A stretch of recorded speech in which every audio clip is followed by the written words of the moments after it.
Today, we were supposed to find out if polar bears would be an endangered species, but the feds missed the deadline. While 3 environmental groups say they will now sue, state officials are pleased, saying this will lead to a more informed decision.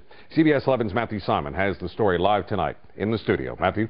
And Dave, state officials say right now it is hard to tell what a direct impact listing the polar bear as an endangered species would have here in Alaska. One thing state officials and environmentalists agree on, the world climate is changing, but it is how melting ice affecting polar bears is where the difference comes in. The world they live on is literally melting out from beneath them.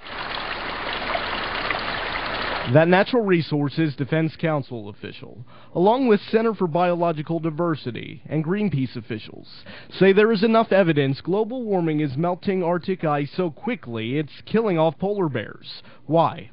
The ice is how polar bears get their food. That's why environmental groups want polar bears listed as in danger of extinction. I think the polar bear has become somewhat of a metaphor in the climate change debate. But state officials, along with Governor Palin, say there's insufficient evidence polar bears are in danger of becoming extinct. Polar bear populations are as large as they have been in recent times.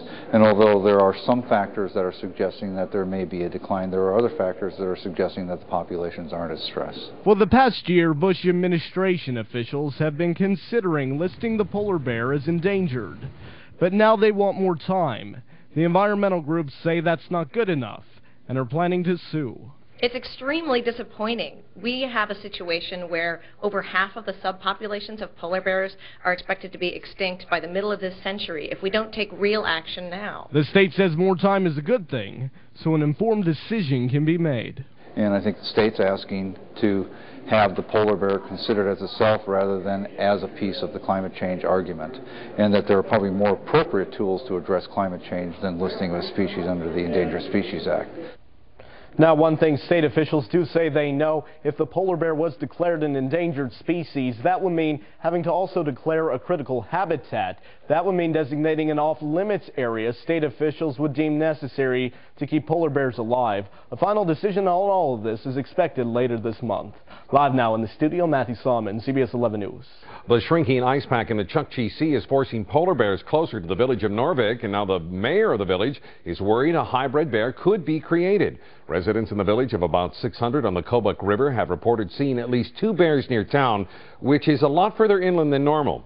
Now, Norvik leaders worry more polar bears on the mainland could mean polar bears could mate with brown bears and create something residents aren't prepared to deal with. That's my concern. If they move inland and they breed with a brown bear, a polar bear doesn't hibernate, a brown bear does. Are we going to have a subspecies that is going to be out all winter, on land, which to me is going to pose a threat. State Fish and Game bear experts say it is entirely possible polar bears and brown bears are close cousins and interbreeding could happen, especially if ice melt continues to force polar bears to spend more time on land.